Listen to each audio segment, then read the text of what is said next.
Assalamualaikum warahmatullahi wabarakatuh.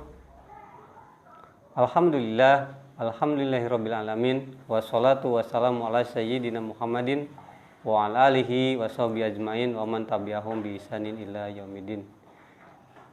Asyhadu an la ilaha illallah wahdahu la syarikalah wa asyhadu anna Muhammadan abduhu wa rasuluh alladzi la nabiyya ba'dah. Fa ya ibadallah usikum wa iyaya bitaqwallah wa ta'atihi faqad fazal muttaqun.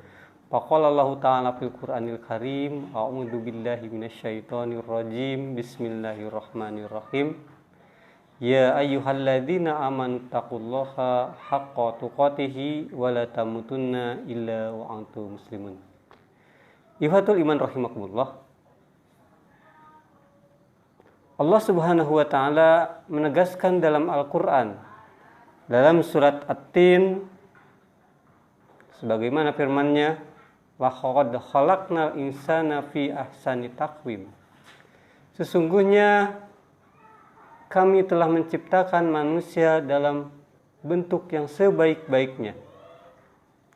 Dari penegasan Allah Subhanahu wa taala ini, kita bisa melihat, kita bisa menyaksikan, kita bisa merenungi bahwa kita manusia merupakan makhluk yang paling sempurna. Boleh bandingkan manusia dengan hewan, boleh bandingkan manusia dengan tumbuhan, bahkan boleh bandingkan manusia dengan jin, ataupun manusia dengan malaikat sekalipun.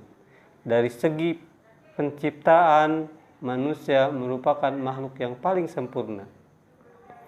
Bila dibandingkan dengan hewan, sebagaimana kita tahu, secantik-cantiknya kera misalnya, masih lebih cantik manusia yang paling jelek. Setampan-tampannya kera, masih lebih tampan seorang lelaki yang paling jelek sekalipun. Ini menunjukkan bahwa manusia memang mempunyai bentuk yang paling sempurna dibandingkan dengan makhluk-makhluk lainnya. Bahkan kalaupun manusia dibandingkan dengan jin dan malaikat sekalipun. Allah Subhanahu wa taala berfirman dalam surat An-Nahl, disebutkan Bismillahirrahmanirrahim.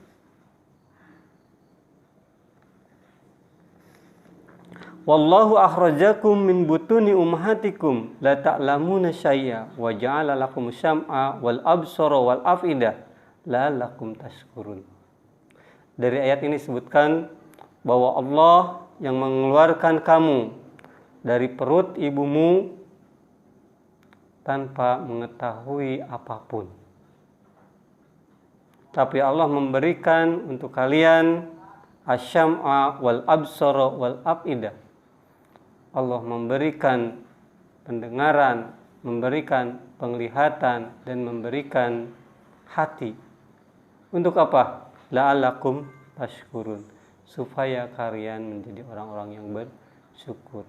Apabila kita mengingat penciptaan kita merupakan makhluk yang sebaik-baiknya, sudah pantaslah kita sebagai manusia selalu bersyukur kepada Allah Subhanahu wa taala.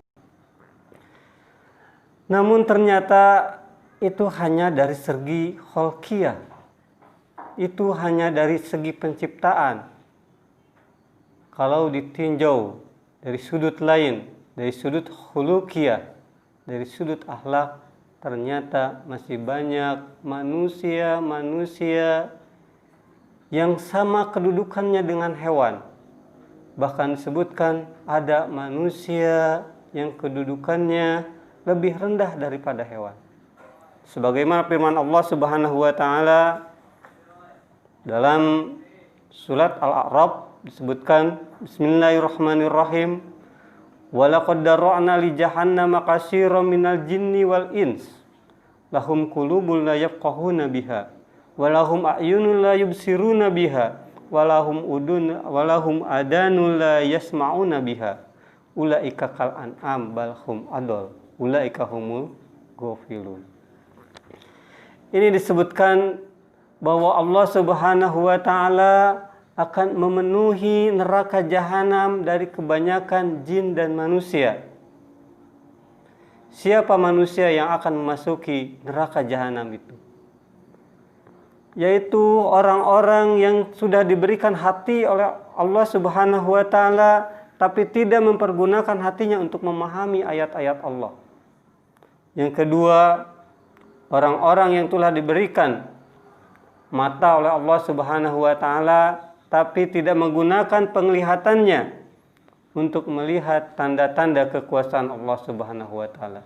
Dan yang terakhir, orang-orang yang akan memenuhi neraka jahanam, yaitu orang-orang yang telah diberikan telinga oleh Allah Subhanahu wa taala, tapi la yasma'una biha, tapi tidak menggunakan telinganya untuk mendengarkan ayat-ayat Allah Subhanahu wa taala. Disebutkan di akhir ayat, ulaika kal an'am, mereka itulah seperti binatang ternak. Di ayat ini disebutkan manusia sama derajatnya dengan binatang ternak. Bahkan di kelanjutan ayatnya disebutkan balhum adol, bahkan mereka lebih sesat. Sehingga derajat manusia dari segi akhlak bisa lebih rendah daripada hewan. Ulaika humul gofilun, itulah mereka orang-orang yang tengah. Sehingga pantas Allah Subhanahu wa taala dari lanjutan surat At-Tin menyebutkan, ketika tadi kita mengatakan Allah Subhanahu wa taala laqad khalaqnal insana fi ahsani taqwim, maka melanjutkan Allah ayatnya dengan summa radadnahu asfala safilin, kemudian kami kembalikan kepada derajat yang serendah-rendahnya. Apa derajat yang serendah-rendahnya? Yaitu derajat nerakanya Allah Subhanahu wa taala. Untuk itu, ikhwatul iman rahimakumullah, kita boleh merasa bangga kita sebagai manusia yang diciptakan oleh Allah Subhanahu wa taala dalam bentuk yang sebaik-baiknya. Tapi kita juga harus waspada, jangan sampai akhlak kita lebih rendah daripada makhluk-makhluk Allah yang lain. Bahkan jangan sampai kita terjerumus ke nerakanya Allah Subhanahu wa taala. Banyak-banyaklah berdoa kepada Allah Subhanahu wa taala. Apa doanya? Allahumma kama hasanta khalqi fahasin khuluqi. Ya, itu adalah doa untuk orang-orang yang sedang bercermin. Ketika kita mengajarkan pada anak-anak kita untuk berdoa dalam bercermin, kita mengajarkan Allahumma kama hasanta khalqi fahasin khuluqi, yang artinya, ya Allah, sebagaimana telah Engkau ciptakan kami dalam bentuk yang sebaik-baiknya, maka baikkanlah akhlak-akhlak kami. Ikhwatul iman rahimakumullah, marilah kita jaga diri kita, kita jadikan diri kita makhluk yang sebaik-baiknya, baik dalam bentuk penciptaan dan makhluk yang sebaik-baiknya juga dari segi akhlaknya. Wabillahi taufiq wal hidayah, waridha wal inayah. Wassalamualaikum warahmatullahi wabarakatuh.